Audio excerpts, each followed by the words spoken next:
So many sectors, so many options. Where do you start? Which one is the best? Today, we're shedding some light on which is the best sector to invest today. Fellow investors, bonjour. This is Mike Leroux, founder of Dividend Stocks Rocks and passionate investor. You're listening to the Dividend Guy Blog podcast, where I and my co-host Véronique will help you invest with more conviction so you can enjoy your retirement.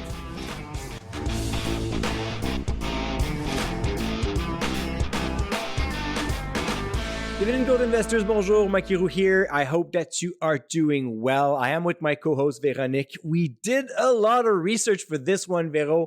I hope that you're ready.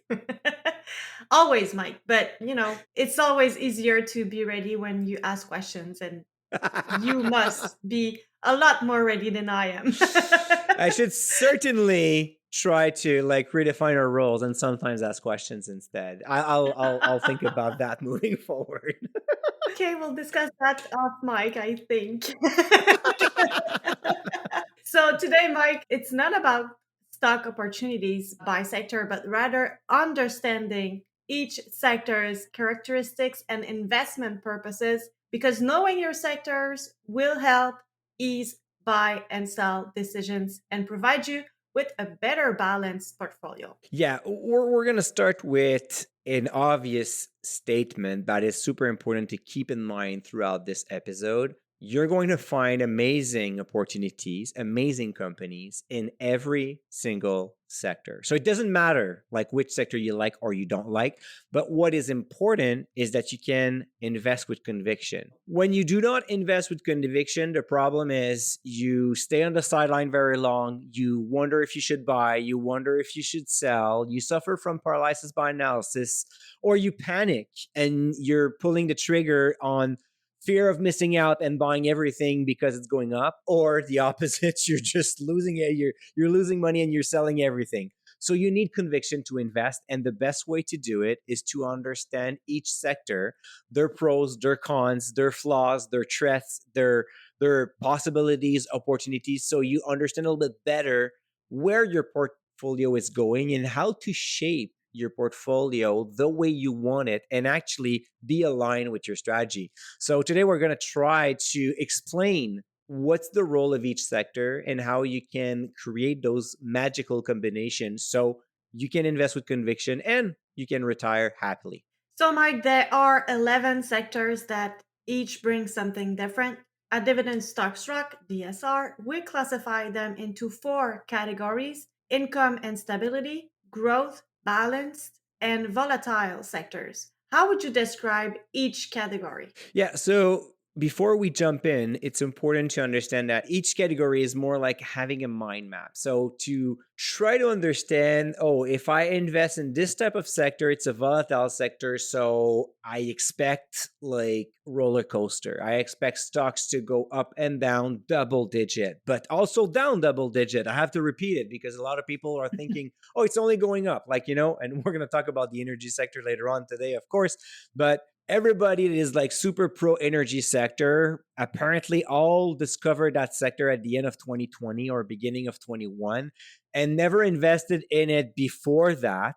So therefore they're all up 500% on all their shares. It's quite convenient. But I mean, if you just have waited a few years and you invested in the energy sector in 22 or 23, you're not up 150 or 300% on your stocks anymore. So just because it was a specific event that caused this, which was an amazing opportunity, but it's more than that. Volatility will affect on one way or another. So on the other side, you may also find energy stocks that are super stable and like pipelines, for example, that are not necessarily volatile that much and will generate a very steady flow of income. So do not take those definition as, oh, I'm just going to invest into income and stability stocks that are Mhm. recession resistant, super stable, and they're going to go through all kind of storms. Well, maybe there will be a specific storms that will affect a specific industry or a specific sector, and it's not going to be that strong this time. So you have to be careful with that. So yeah, so we have income and stability. We focus on companies that will not generally go for double digit returns, but will actually just grow steadily, low single digit, but will be a good base in your portfolio. You have the growth sectors that will bring that kind of like fuel. It's like when you're cooking, you're adding some spices so you have a better flavor. Of course, if you're putting too much, oh, maybe you're gonna scrap your recipe as well. So you have to be careful with that. We have the balance, and the balance would be kind of like the perfect spot where you have a company paying like a 3-4% yield, but also offers some expected price returns. So you have like that balance between the growth and the income and stability. I'm thinking about National Bank at this point. I have to plug it, of course. But I mean, it's a good example of a company that grows high single digit most of the time, but still offer a decent yield that usually hovers between 3 and 4%. So you have the income, but you have the growth, which is, to be honest, quite rare. And actually, most of the time, it will happen for a specific period, but you probably won't see, like, National Bank will either become like a stable stock that will be boring and will not grow that much, or it will grow even faster and become more like a low yield, high growth stock. That could be both situation, but I don't necessarily expect National Bank to keep up with that perfect balance for the next 50 years either. So it's important to understand where they're coming from. And of course, we have the volatile sectors. Probably guess that energy is part of it. We're going to talk about this one and a little bit more. Not necessarily saying that it's a bad one to have, but just to understand the pros and the cons for each of them. So, like you've said, these are like guidelines. So, investors can already start targeting one or two categories according to their investment goals. But I don't mean like investing 100% in them. Just if you're looking for more income, you may have more exposure to income and balance sectors, for example, than the growth ones, right? Yeah, it's exactly the point. Like, I think there are opportunities in each sector, and I like to have a diversified portfolio. So most of the time, when I do that kind of exercise to build a mock portfolio, or when I look at my own portfolio, I'm going to end up with like 8, 9, maybe 10 sectors. But the difference will be that my favorite sectors will likely be aligned with what I want to achieve. So in my case, it's a little bit more growth. So I'm going to Mhm. have a higher exposure to growth sectors, but it doesn't mean that I will not have any of the income and stability sector in my portfolio. They're just going to be a little bit smaller. The way I like to build portfolios and the way I like to look for new stock ideas is I like to start with a stock screener based on strong metrics. So we offer free the Rockstar list, which is based on the DSR stock screener. And then what is interesting is you can narrow down your research by the sector you want. So if you understand nothing about technology, there's no point of investing in tech stocks, even though they come with a great promise of growth. Well, maybe that's not for you. Maybe you're better off with utilities or with consumer staples. But Mhm. then you know exactly what you're looking for. And if you don't want to hear about roller coaster rides, well, you're just going to discard the volatile sectors, even if they could be great opportunities. Because once again, if you add more volatility to your portfolio and this is not something that you want, it will be impossible for you to invest with conviction. Right.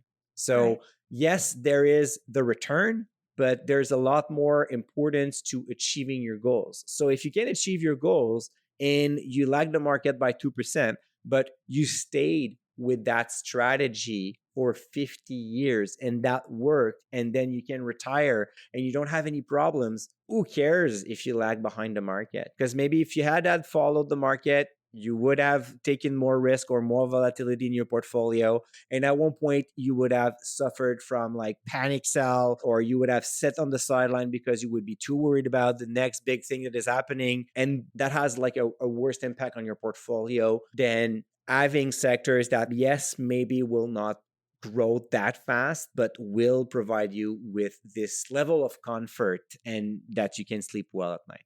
So, listeners, if you want to download the Dividend Rockstar list, visit thedividendguideblog.com/rockstar. Mike, so let's dive into this. Which sectors are part of the income and stability category? So we have four of them. So grab a pen and a piece of paper. We're starting with consumer staples. Of course, I mean, super stable, recession resistant. We're thinking about like food, grocery stores, household products. So a lot of like subsectors that, I mean, regardless of what's happening in the world, you still have to eat, right? So you're going to go to those stores, you're going to buy those products. Very, very stable, but of course, not necessarily known for their super high growth perspective. We will find REITs. Again, REITs, most of them, their playbook is quite simple. They have tenants, they grow by buying more buildings or by buying more properties and by increasing rents. So there's a limit of how fast you can grow when you remortgage properties to buy new ones, and there's a limit of how much you can grow when you increase the rates of your tenants. So in both cases, relatively stable. These actually probably going to find a lot of great opportunities right now because over the past 3 years, many REITs have suffered on the market.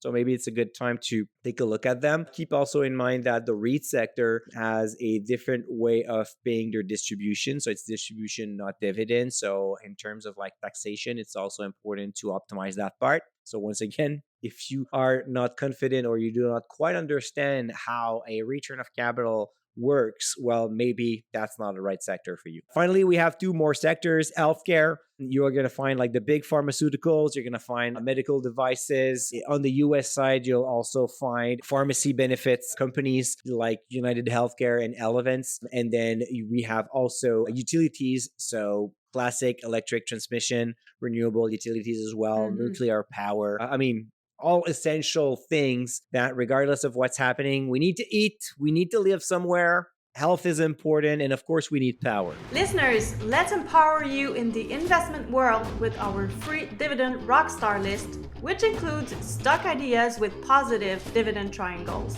How does the list help investors, Mike? You know, Vero, we survey regularly our members and our readers, and we ask them what are their biggest struggle. And one that keeps coming back is really the buy struggle.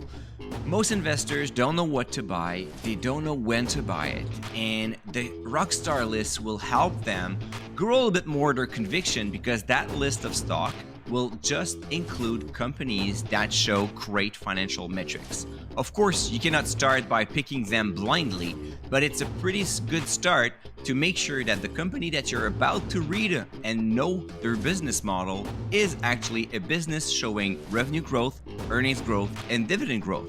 The way I use it usually is I will filter it by sector to identify a sector that I want to have more exposure to, and then I just look for companies that have the strongest dividend growth model. To download the list, enter your name and email at thedividendguyblog.com/rockstar.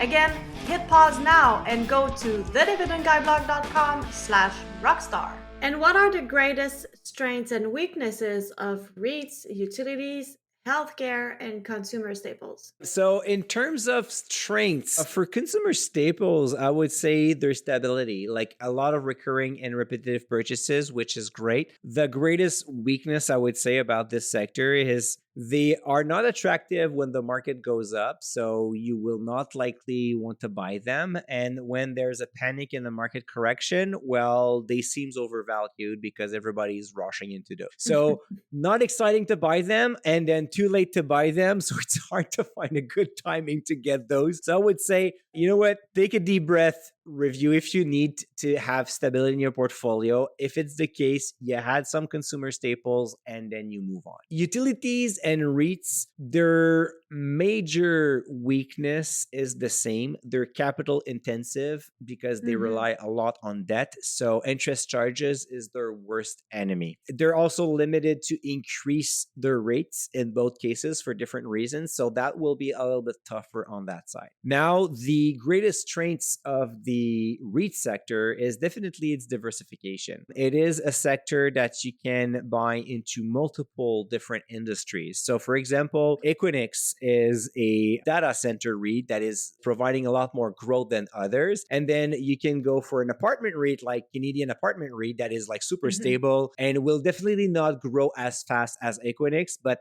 both of them, while they are REITs, have absolutely nothing in common, which is great in terms of diversification. For the healthcare sector, I think their greatest strength is probably found in the like medical devices and products because they are heavily recession resistant, but they're not as volatile than big pharmaceutical that depends on patents. So they can count on repetitive purchases. They can grow their market by acquisition. We have like a lot of great companies in that sector for that reason. So that could be quite interesting. On the other side, greatness, weakness, I'd say heavy capital intensive, especially for big pharmaceuticals. So a lot of money that must be spent into research and development. The thing is, you spend a lot in R&D, but you don't necessarily know if it's going to be profitable or not. So that could also Mm. come with a great deal of uncertainties around that part. And what would be a sound weight for these sectors? If you're looking to, and of course, if you're interested in income and stability sectors, that probably mean that you want to have more of those. So would probably start them around 10% each. The good old classic 20% maximum is good for most sectors that we're going to discuss today. The point is more about, do you really want to be fully exposed to one market event that could destroy a specific industry? So that's why the 20% is a good guideline to raise a red flag. However, like I just said with the example of Equinix and Canadian Apartment REIT, you could have like more than 20% in REITs and still be Mhm. super well diversified across retailers, healthcare properties, data centers, apartment REITs, industrial properties, and so on. So that could be a great way for diversification. But anything between 10 to 20% makes a lot more sense. I mean, same thing with utilities. I mean, if you invest 30% of your portfolio in utilities, you'll have that great feeling that you have like a stable business model, recurring revenue, paying about 50% or more of their profit in dividends. So, like, great type of like bond proxies or deluxe bonds type of stock. Mhm. But whenever we have like a higher interest rate environment, well, all utilities are going to suffer for two reasons. The first one, the interest charges that I just explained, but also because a lot of income seeking investors will decide probably to go for bonds or GICs and sell their utility stocks, because if you can get 5% yield on something that is 100% safe like a GIC, why would you take any risk buying shares of Xtel Energy or Fortis? That doesn't make much sense. So therefore, they're going to like take a double hit whenever interest rate rises. Now, Mike, which sectors would be considered as growth ones? So at DSR, we only have two sectors that we consider growth. It is the consumer discretionary and the technology sector. Mind you, the volatile sector of material and energy that we're going to talk again later today are still part of the growth one, but they're definitely not stable. So that's why we have kind of like a subcategory here. And again, what are the main advantages and disadvantages of information technology and consumer discretionary? So, main advantage for consumer discretionary, well, you're going to find a lot of companies with iconic brands. We actually had a pretty interesting show last week talking about Starbucks and Nike and the likes. So, iconic brands, a lot of pricing power, can surf the wave whenever the economy is growing. They're going to be the first one to sell a lot more, getting a better margin. So it's kind of like the perfect place to be when you want to capture economic growth. In terms of disadvantages, well, it's also had the other side. Whenever there's a contraction and consumers are tight with their budget, the first place they're going to cut off is the consumer discretionary. Definitely a lot more roller coaster than others. The difference between the volatile sector that we're going to talk later on is usually consumer discretionary will benefit from a base of consumers that won't necessarily care about recession or not, and they're still going to buy. So it's going to be a bit easier for them. Information technology, this one is the perfect place if you are looking for low yield, high dividend growth stocks. You have a lot of like big old tech players that are mature enough to pay a dividend, but still has plenty of growth vectors. Companies like Microsoft, for example, are generating so much cash flow that the real challenge is actually time and resources and not cash flow. So they could attack any challenges and work on any opportunities, but then they will lack of talents and they will also lack of time to take care of those. So that's a good problem to have, but still could go sideways very fast. The biggest disadvantage in the technology is the innovation. Like Apple, for example, it always faces this big challenge of how many more cameras you're going to add on your iPhones to force consumers to buy another one. So if you're not coming up with this, you need to come up with another idea. And if you're not the one coming with the new idea, well, somebody else is will, and your business model could collapse very quickly because of that reason. So, would you still go up to 20% for these sectors? I actually tend to be over 20% in the information technology sector myself. So I guess the answer is yes. Again, it's important to understand like why you're doing this. When I mentioned that I'm over 20% in the technology sector, what I make sure of is not to be in the same industry. So for example, if you're investing in semiconductors, so those famous chips, because those are driven by AIs, of course, if you buy Qualcomm, Broadcom, Nvidia, Taiwan Semiconductor, Intel, and I'm forgetting a few of those already, AMD and the likes, well, they're all going to react the same way. But if you have a company like Microsoft that goes with software, Apple that goes with more consumer products, and then you add something like Broadcom or Nvidia, then you have something a little bit more diversified. And then it makes a little bit more sense. I also love Constellation Software, which is definitely more almost like a finance company where it grows by Mhm. acquisition, making like small acquisition of companies that are operating in the technology sector. So it's a little bit different of business model. They're not going to react the same way Microsoft will react to a news, which improve my diversification, but still increase my exposure to this level of growth that I appreciate. Then we have the sweet balance, the sectors.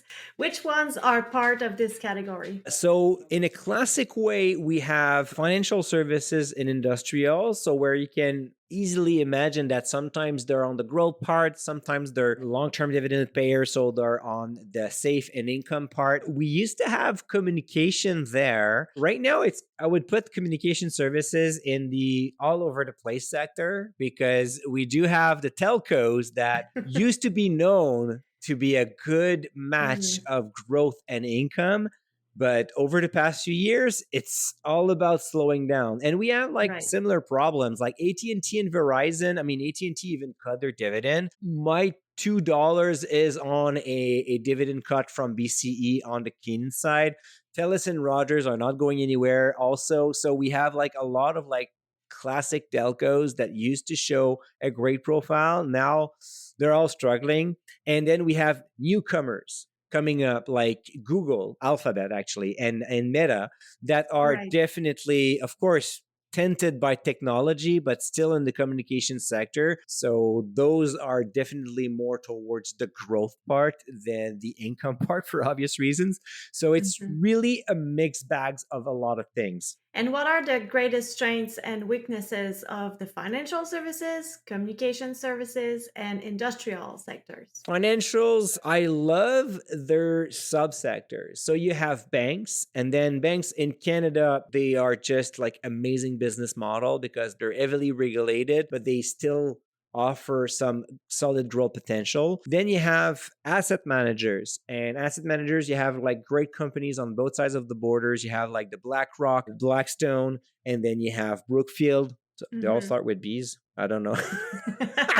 Well, you have like T. Rowe Price and other that are financial managers, the asset managers as well. What I like about them is their recurring revenues because they charge a fee on the assets under management. So like great business for growth, but also will generate some steady income flow regardless of what's happening. Mm. Then you have stock exchange. We have done an episode on those not too long ago. So very Right. strong dividend triangle, a lot of like repetitive revenue, a lot of growth potential. When the market goes sideways, it's still good for them because they're going to sell their data and analytics, and actually demand for analytics and information is going to grow when there are more uncertainties. So again, another Mhm. great place to be. You have life insurance companies that are a mix between wealth management and life insurance products. So a lot of things to love in terms of strengths, mostly related to that wide variety of great business model and powerful companies. We're talking about big guys here. Of course, there's a place for smaller players, but sometimes it's more like a hit or miss on this part. So that's why I would be reluctant to invest in like small regional banks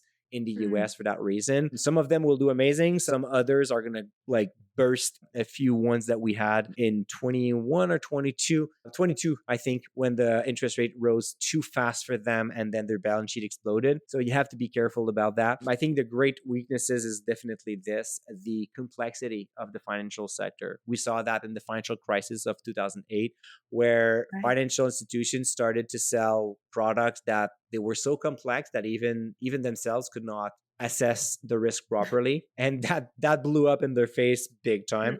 So cannot always trust the financial services. We're going to put it that way. That's why we have to regulate them heavily, because never trust a banker, right?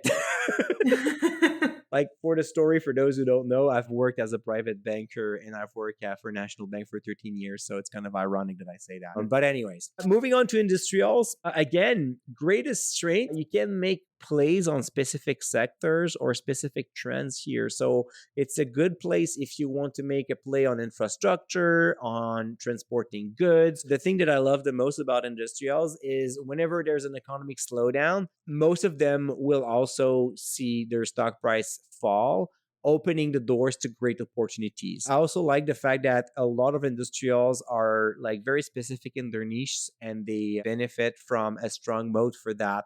A lot of repetitive purchases as well. On the other side, unfortunately, industrial stocks, sometimes we have companies that become too big to manage. GE is a good example. More recently, 3M had to spin off a great part of their business activities to make the company leaner and actually be more manageable. So now they're kind of like on the path to recovery now. That was a disaster story for a while. So whenever there's an economic slowdown, their margins are going to be affected, and only the strongest will be able to go through that efficiently. Speaking of economic slowdown and companies that struggles, the communication sector is definitely on the weak part these days. Follow cash flow metrics. I cannot say that enough. Yes, it's great to have a promised free cash flow that is increasing, but it's even better when the existing free cash flow cover the dividends. Too often, it's not the case, and this is not a sustainable situation. So you have to be very careful about that. On the complete other side of the spectrum,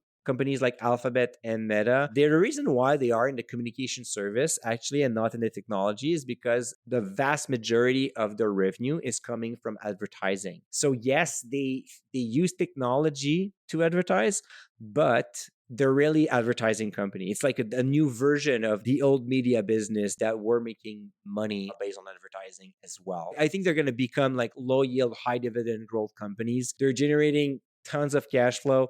They are kind of like impossible to avoid. I mean, if you don't want to deal with Google and Meta products and services, you might as well just cut off the internet altogether. So it's kind of crazy how everywhere they were. And that is definitely a great strength, but of course, quite limited, as you can see. If you want to invest in this sector, you don't have that many options if you are a dividend investor, of course. So, listeners, if you'd like to catch up on the previous episodes that Mike mentioned, I will put the link in the show notes at thedividendguyblog.com/218. Now, Mike, what's the target in terms of weight here? Well, for financials and industrials, you could easily go to 20 and a little bit more. But if you go above 20% for financials, please don't just put any Canadian banks. That's not helping your portfolio. But if you go with life insurance companies, asset managers, stock exchange, and banks, then it makes sense. Same thing with industrial. I mean, you can go military defense, you can go transporting with railroads and trucking companies, you can go infrastructure with a company selling equipment, engineering firms. You have like so many different businesses in the industrial sector. That's just amazing. For communication, this is one that is very small in my portfolio. I only have TELUS actually, which I'm not even sure I'm going to keep for a very long time, depending on how they announce their next dividend growth policy moving forward. Besides that, I mean, having like Alphabet and Meta, but as I said, choice is limited. So I don't necessarily see myself being able to put like a 10% on this one. So anything between 5 and 10 would probably make more sense in my opinion. Again, that's just me talking about my portfolio, but somebody else could have like a different opinion and that would be fine. Actually, it's the magic of sector allocation is like you can find 3 different investors with 3 completely different asset allocation, and all of those will still make sense. Hey, dividend growth investors, this is Vero. Mike is currently taking a sip of water, which gives us 10 seconds, and I literally mean 10 seconds to grow the podcast together. Go on Spotify or Apple Podcast, hit pause, and then under our logo, you'll see two very interesting buttons. One to subscribe, hit that subscribe button now, and then give us a 5-star rating. Our goal is to help more investors just like you, so please spread the love. Thank you. Now, two sectors are missing. They are the volatile ones. So, why do you put energy and material sectors there, Mike? Are they riskier? It's more to, again, illustrate that mind map where from a dividend growth investing perspective, and I have to repeat that, if you're looking for companies able to increase their dividend, it's going to be very tough to find them among the energy and material sectors. Of course, there are some exceptions, but most of them, their business model is all based around commodity prices. So when they go up, they increase their dividend, they buy back their shares, they generate so much cash flow, they don't even know what to do with that. They pay down their debt, and they make you look like you are a genius. When the commodity price goes down, well, revenue fell, cash flow fell, and then boom, you have more debt, no more share buys back, and of course, dividend cuts. And if you're just looking, just as an example, if you're looking into those two sectors and you're just selecting companies with at least 10 years of dividend increases, it's going to be very tough to find. Again, you're going to find some. It's a place where both sectors will go with trends. So not too long ago, we had a big boom on the energy sector. These days, with all the uncertainties, we have a little bit more drive coming from gold-related stocks and silver as well. So it's important to time your investment, I guess, or if you have a strong background in one or the other sector, it will help you understand the waves and the cycles. In my opinion, from my perspective, since I focus on stocks that I don't want to be forced to follow them every single month, and it's all about that, and then you're trying to get experts opinion. I've been investing since 2003, so it's been 22 years that I read documents that the oil barrel will trade above $200. So same thing with the gold price. I like this example because it was supposed to hit $3,000 an ounce by Christmas of 2020, so not 2025. So again, I mean, experts, people that are in that industry telling you all the bullish reasons to believe. Sometimes, I don't know, it sounds more like fever than anything else. So again, if you are in, and when you see a specific commodity price going down fast, probably a good time to get some money in, unless you don't know what you're doing and you're just trying to make a gamble, then you could get hurt big time. So once we know that about sectors, what would be the best sector selection strategy? The best one is actually to invest in what you know. As you can see, there are pros and cons in all sectors. And when I look at my portfolio, I do have winners, I do have losers, and they're not necessarily coming from a specific sector or a specific industry. So the point is really to understand each business model and know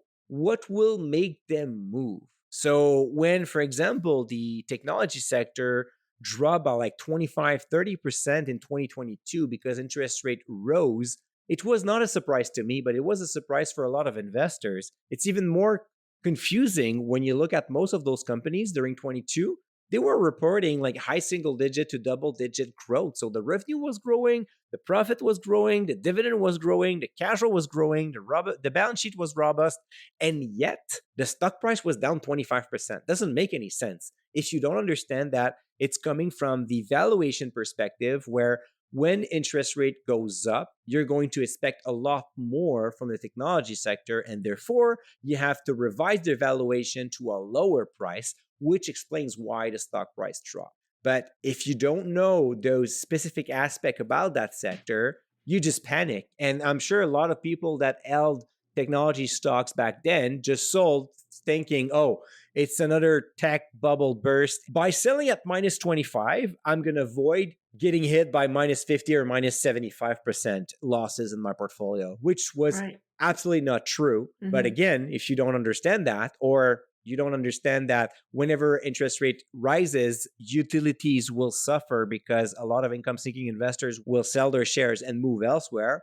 Well, then it's going to create more anxiety around your portfolio than anything else. So there's no perfect sector, there's no perfect sector selection strategy. The perfect one is the one based on your background, based on your experience, based on your level of knowledge of how you feel comfortable with specific sectors, and then build your portfolio around those. And like you've said, I think you've said it at the beginning, but just to make sure, you don't need to invest in all 11 sectors. I don't think it's a good idea actually to force yourself to invest money in a sector that you have no clue how it works, right? Right. So finally, Mike, should our sector allocation change over time, and how would you do it? Well, I wouldn't go too crazy on sector allocation. I mean, the thing is, when let's say you start your portfolio from scratch today, and I think it's more important to start with companies with robust metrics first, and then you dig into their business model. You have a good investment thesis, you have good numbers, then you buy the stock. After that, as you build your portfolio, you're going to realize that you're going to have some trends in your portfolio. Maybe you're more attracted to specific sectors, but maybe as you age, you will learn about a new sector that you didn't know about before, and then you'll be interested. But again, there's no way of knowing which sector is going to outperform the others. And trying to go from one sector to another just for doing this, probably like wasting a lot of energy for not much added value. So, Mm. like I like to say, use general guidelines, not life and death sentences. Just don't go crazy about that. And it's not the end of the world if you're at 28% in a sector, and it's not the end of the world if you're at 2% in a sector. The point here is to be well diversified so you're not getting destroyed by one specific market event, and to invest in sectors you understand so you don't suffer from paralysis by analysis and you don't panic sell. And now, Mike, is there anything you'd like to add before I conclude this episode? One small note on chasing trends. Trends Mhm. usually focus specific industries. We recently had we're currently still in the middle of like AI trends. A lot of investors right now are asking me, how can I protect my portfolio against tariffs? I mean, shocker, there's no solution there. I mean, tariffs going to affect the entire economy. So the only way that you can avoid tariffs and make your portfolio tariff proof is not to invest anymore. Right. Going for trends like, I mean, the cannabis industry in 2018, renewable industry in 2021, God knows will be the next trend. Why don't you just go for diversification instead? Chasing those trends, it's always going for the flavor of the month. Of course, you're going to read a ton of articles about the next big thing coming up, plenty of podcasts, plenty of YouTube videos. But in the end, I mean, it doesn't really matter. What matters is to have a great portfolio that you trust, and then you can invest and sleep well at night. So, not a fan of that. And I'm not a fan of sector rotation. Yes, I'm talking about the themes and what's going to be interesting to follow in the next 12 months. We all do this because it's interesting, and you can do some tweaks in your portfolio, but I would never change like 20 or 25% of my portfolio just based on, oh, I think that the energy sector is going to be booming next year, so I'm going to do like a big shift over there. No, I'm probably going to buy one more stock there, boosting my position by 3, 4, 5% in that sector. That'll be enough for me. But trying to change your entire portfolio every year or every 2 years just to benefit from trends and sector rotation, I mean, the good old example that your portfolio is like a bar of soap, and the less you touch it, the better it is. And the more you play with it, well, the more it reduces very fast. Well, there you go. You just don't want to drop it down the floor, right? So that's the best advice I could give. Like, once you have built your portfolio and it works, just keep the ship steady, and do not try to make a big home run. Just focus on making those singles and doubles and triples. And yes, from time to time you're going to have an home run, but that's just going to be a good story to tell to your friends at that time. Well, that was an interesting perspective on sectors. Thank you so much, Mike. Listeners, to start your stock research on the right foot, download the Dividend Rockstar list that shows about 300 dividend growers with filters, including sectors. Hit thedividendguyblog.com/rockstar and get it in your mailbox now. For the show notes and related content, visit thedividendguyblog.com/218. Until next week, stay invested. Stay invested. Hey fellow investors, it's Mike here. I hope that you have enjoyed this episode. Please note that the Dividend Guy Blog podcast is at no time issuing buy or sell recommendation. Please do your own due diligence as this podcast is recorded for information and hopefully fun purposes only. Make your research, make sure you do your stuff. We're not responsible for your losses or your profit after listening to this episode. And until next one, stay invested.